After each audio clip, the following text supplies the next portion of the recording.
انار کے بارے میں جو حیرت انگیز انکشافات آج میں آپ لوگوں کو بتانے جا رہی ہوں نا، اس کے بعد آپ لوگ جب بھی بازار جائیں گے انار خریدے بغیر واپس نہیں آئیں گے، چونکہ آج کل انار کا سیزن بھی چل رہا ہے تو ویڈیو بہت انفارمیٹیو ہونے والی ہے آپ سب کے لیے۔ کیا آپ جانتے ہیں کہ انار ایک جنتی پھل ہے اور اس میں ایک دانہ جنت کا شامل ہوتا ہے؟ تو یہ کیسے پتہ چلے گا کہ انار میں کون سا دانہ جنت سے آیا ہے؟ اس کو کھانے کا کیا طریقہ کار ہونا چاہیے اور اس کے کیا حیرت انگیز فوائد ہیں؟ آج کی ویڈیو میں آپ کو ساری ڈیٹیلز شیئر کروں گی انشاءاللہ۔ السلام علیکم مائی یوٹیوب فیملی، امید ہے سب ٹھیک ٹھاک ہوں گے اور ایمان کی بہترین حالت میں ہوں گے۔ انار ایسا پھل ہے جس کا ذکر قرآن پاک میں ہے، جیسا کہ سورہ الرحمن میں ذکر ہوتا ہے۔ آیت کا ترجمہ ہے ان میں میوے اور کھجورے اور انار ہیں، یعنی کہ جنت میں میوے اور کھجورے اور انار ہیں۔ جنت میں ہر طرح کے پھل ہوں گے لیکن کھجور اور انار کا اسپیشل ذکر کیا گیا ہے کیونکہ یہ فضیلت والے ہیں، شرف والے ہیں۔ حضرت سیدنا سعید بن ابی عروبہ رحمۃ اللہ علیہ نے فرمایا کہ امام ابن سیرین نے فرمایا، پھلوں کے درمیان انار کو وہ فضیلت حاصل ہے جو فرشتوں کے درمیان سیدنا حضرت جبریل امی کو حاصل ہے۔ اگر انار کے فوائد کی بات کی جائے تو یہ ویڈیو ختم نہ ہونے کا نام لے۔ انار صحت و تندرستی، بیماریوں سے بچاؤ کے لیے بہترین ہے۔ انار معدے، جگر، سینے کو تقویت دیتا ہے، خون کی کمی کو پورا کرتا ہے، صاف خون پیدا کرتا ہے۔ انار بلڈ پریشر، ٹائیفائڈ، یرقان، تیلی کے امراض، بھوک کی کمی، پائلز کا علاج، ہڈیوں کے درد کے لیے اگر آپ انار کا استعمال کریں تو یہ بہت ہی مفید قدرتی علاج ہے۔ انار کا استعمال شوگر کے مریضوں کو بہت زیادہ فائدہ دیتا ہے، دل کو، دماغ کو فریش کر دے گا، رنگت کو نکھار دے گا۔ اس کے علاوہ بیماریوں کے بعد جو جسم میں کمزوری ہو جاتی ہے اس کو دور کرتا ہے۔ تو آپ خود ہی دیکھ لیں کہ کتنے زیادہ اس کے فوائد ہیں انار کے، تو بہت ہی اسپیشل یہ پھل ہے۔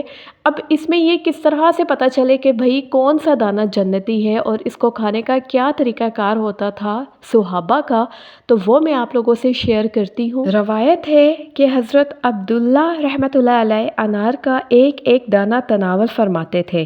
وجہ پوچھی گئی تو فرمایا، مجھے خبر ملی ہے زمین میں کوئی بھی انار کا درخت ایسا نہیں جسے پھل کے قابل کرنے کے لیے جنتی دانہ نہ ڈالا گیا ہو۔ ماشاءاللہ، سبحان اللہ۔ بہت سے لوگوں کے انار کھانے کا یہ طریقہ ہوتا ہے کہ چونکہ اس کو نکالنا تھوڑا سا محنتی کام ہے لیکن اتنا بھی زیادہ نہیں ہے۔ وہ ایک مذاق میں بات کی جاتی ہے نا کہ اگر کسی کی محبت کو جج کرنا چاہتے ہیں تو دیکھیں کہ وہ آپ کو انار کس طرح سے پیش کرتا ہے، کیونکہ اس کو نکالنا، اس کے دانے نکالنا تھوڑا سا ہارڈ ورکنگ ہوتا ہے لیکن مزہ بھی آتا ہے۔ ماشاءاللہ اتنا خوبصورت پھل ہے، اس طرح سے لگتا ہے کہ جس طرح سرخ یاقوت کے ساتھ آپ لوگ کھیل رہے ہیں، اس کو نکال رہے ہیں، پرلز لائک فیل ہوتا ہے۔ تو بہت سے لوگ یہ کرتے ہیں کہ جب بھی انار کو نکالتے ہیں تو بہت بے دلی سے یا بے دہانی سے نکالتے ہیں، اور جو بس انہیں سامنے نظر آ رہے ہوتے ہیں ان دانوں کو نکال لیتے ہیں اور زیادہ کوشش نہیں کرتے کہ ہم اس کو اچھے سے چیک کریں، جبکہ ایسا نہیں ہونا چاہیے۔ جب ہمیں یہ پتہ چل چکا ہے کہ اس میں ایک دانہ جنتی ہے تو پھر اس کو کھانے کا طریقہ کار بھی ہمارا جو ہے وہ ڈیفرنٹ ہونا چاہیے، تھوڑا محنت والا ہونا چاہیے، آنکھیں کھول کے کرنے والا ہونا چاہیے۔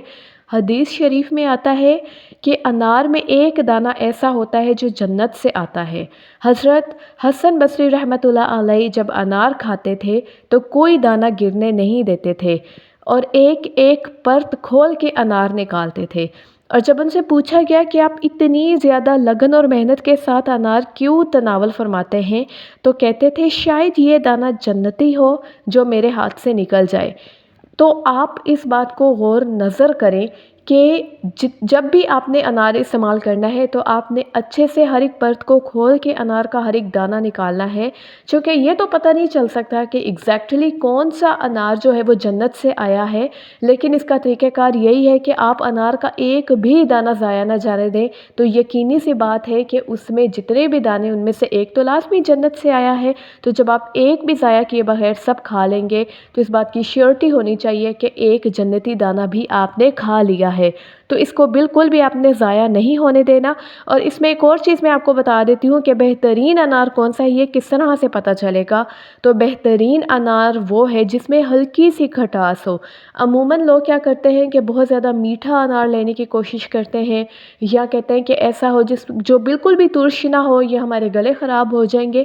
انار کھانے سے ایسا کچھ بھی نہیں ہوتا، اس میں جو ترش پن ہوتا ہے ایکچولی وہی جو ہے بیماریوں کو ہیل کرنے کے کام آتا ہے۔ اب یہاں سے اس کی اہمیت کا اندازہ لگا لیں کہ میں نے آپ لوگوں کو حضرت عبداللہ رحمۃ اللہ علیہ کا جو ہے وہ ریفرنس دیا ہے، پھر اس کے بعد حضرت حسن بصری رحمۃ اللہ علیہ کا ان کا طریقہ آپ لوگوں کے ساتھ شیئر کیا ہے، تو آپ لوگوں نے لازمی طور پہ اس پہ عمل کرنا ہے۔ مطلب انار کھاتے ہوئے آپ نے اس کا کوئی بھی دانہ ضائع نہیں جانے دینا۔ تو جس طرح سے انار جو ہے وہ والا بہترین ہوگا جس میں ہلکی سی کھٹاس ہو، اسی طرح دہی بھی سب سے بہترین وہی ہے جس میں ہلکی کھٹاس ہو، اور حتیٰ کہ لوگ جو ہیں اس کے اپوزٹ جا رہے ہیں، انار بھی میٹھا ڈھونڈتے ہیں اور دہی بھی میٹھا ڈھونڈتے ہیں۔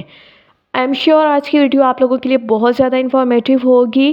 آپ کسی کے لیے صدقہ جاریہ بنیں گے تو اللہ سب سے پہلے آپ کے دکھ ٹالے گا۔ اسی نیت سے آپ اس ویڈیو کو لازمی شیئر کیجئے گا، لائک کیجئے گا اور اچھا سا کامنٹ کرنا مت بھولیے گا۔ اپنا رکھیے گا خیال، فی امان اللہ۔